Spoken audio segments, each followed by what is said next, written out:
cordial saludo. Mi nombre es Pedro Edwin Durán Jiménez. En esta oportunidad haré una retroalimentación con respecto al tema de las obligaciones principales y accesorias. Como primer punto, sabemos que por su independencia, las obligaciones se clasifican en principales y accesorias. Las principales son las que tienen vida propia e independientemente de ellas mismas, ¿verdad? En otras palabras, es decir, que es autónoma e independiente y que cuenta con existencia propia. En cambio, las accesorias son las que tienen en la obligación principal que les da vida, ¿verdad? La razón de su existencia. Bueno, para dar una mejor explicación vamos a ir por partes, ¿verdad? Sabemos que en nuestro Código Civil, en el artículo 1308, nos explica que las obligaciones nacen de los contratos. Entonces, los contratos se denominan en este código unilaterales o bilaterales, ¿verdad? Según el artículo 1310. Los primeros son aquellos en que una de las partes se obliga hacia la otra y sin que ésta le quede obligada. Un claro ejemplo de esta puede ser una donación o un mutuo. Y el segundo es cuando las partes se obligan recíprocamente de una hacia la otra. Un ejemplo claro de esta puede ser la compraventa, que sabemos que es un contrato bilateral en donde se obligan ambas partes, ¿verdad? Donde el acreedor es deudor del precio de venta y a su vez es deudor al entregar la cosa. En este caso sería, pongámosle un vehículo o una casa, ¿verdad? Entonces, como decíamos anteriormente, que hay obligaciones principales y accesorias, pues estamos estudiando dos tipos, ¿verdad?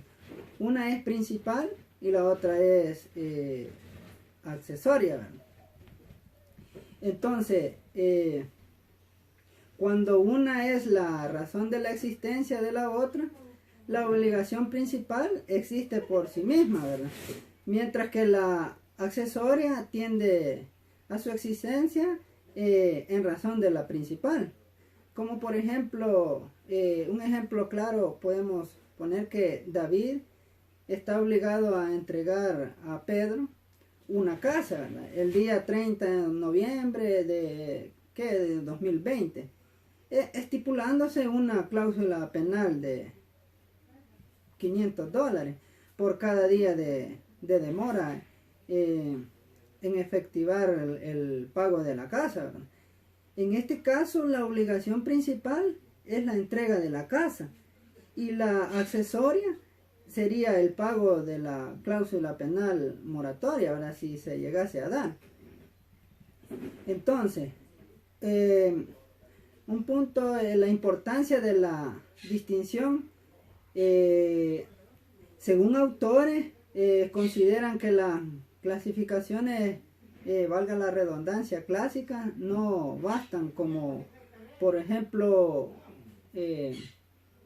un autor Pizarro y Vallespino sostienen que la obligación principal es cuando su existencia o validez y eficacia y desarrollo funcional son autónomos e independientes, ¿verdad?, de cualquier otro vínculo de obligación.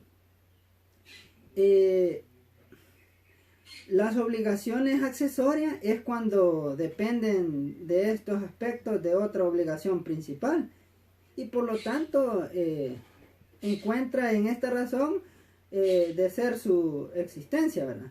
Con otra conceptualización se hace referencia a dos principios a tener muy en cuenta. Como primero podemos ver que normalmente la obligación no depende de nadie, ¿verdad? Por ende, la accesoriedad es una excepción a esa regla general, ¿verdad? En otras palabras, es decir que la accesoriedad viene a ser la irregularidad, y esto debido a que siempre se presume que la obligación es principal, ¿verdad? Lo accesorio sigue la suerte de lo principal, o sea, depende de lo principal, y sin embargo también hay excepciones a este principio, ¿verdad?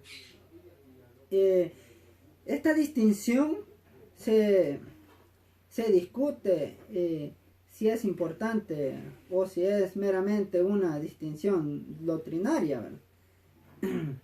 En el código tratan las que propiamente son designadas como cláusulas accesorias de obligación, y de la normativa legal surge la distinción entre los accesorios de la obligación y las cláusulas accesorias de la obligación, ¿verdad?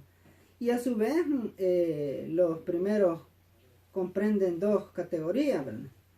La obligación accesoria con relación al objeto y con relación al sujeto. Y los derechos accesorios del acreedor, como por ejemplo prenda, hipoteca, ¿verdad? Para los accesorios de la obligación rige la regla que consagra en nuestro Código Civil. Lo accesorio sigue la suerte de lo principal. Es decir, en otras palabras, extinguida la obligación principal, queda extinguida la obligación accesoria, pero la extinción, de la obligación accesoria no envuelve o extingue la obligación principal, es decir, no se extingue la obligación principal, ¿verdad? Hablemos otro punto muy importante, que es la que se refiere a la interdependencia funcional y económica. Sabemos que modernamente se apunta a la accesorialidad desde un punto de vista funcional y un punto de vista económico. Entonces, si lo vemos desde el punto de vista funcional, una obligación es principal cuando contiene en su objeto el interés que persigue el acreedor en cumplimiento, y es accesoria aquello que se concreta de manera rigurosa y como prestaciones necesarias para satisfacer el interés del acreedor, ¿verdad?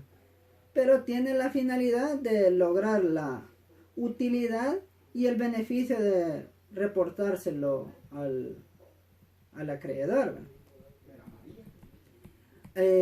Ahora, si lo vemos desde el punto de vista económico, la obligación es principal cuando tiene como objeto los bienes y las cosas que el acreedor persigue de su deudor. Un ejemplo es una casa. Y como accesorias son todos aquellos bienes que no integran el interés del acreedor, que el deudor no se ha comprometido y que son de menor valor, ¿verdad? Como por ejemplo un equipo de computación la adquiere el acreedor, y determinados programas que contengan ese equipo serán los accesorios, ¿verdad? Y ya para finalizar, quiero hablarles de la fuente de la accesoriedad, ¿verdad? Lo que les explicaba anteriormente. Según la doctrina, las obligaciones accesorias solo reconocen como fuente la voluntad de las partes expresado en un instrumento, ¿verdad? O en un contrato, como puede ser un contrato de compraventa, entre otros, ¿verdad? Para otra posición tiene como fuente también la ley, ¿verdad? Y como último punto, como voluntad de las partes puede ser cuando ponen cláusulas de de garantía, ¿verdad?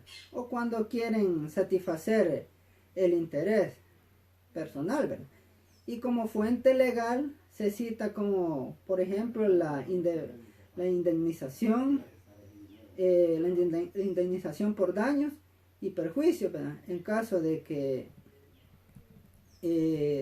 ¿cómo le explico? En caso de que en caso de que incumplimiento de la obligación, o sea, existen diferentes opiniones válidas para estos términos, ¿no? Hasta aquí mi participación concluye y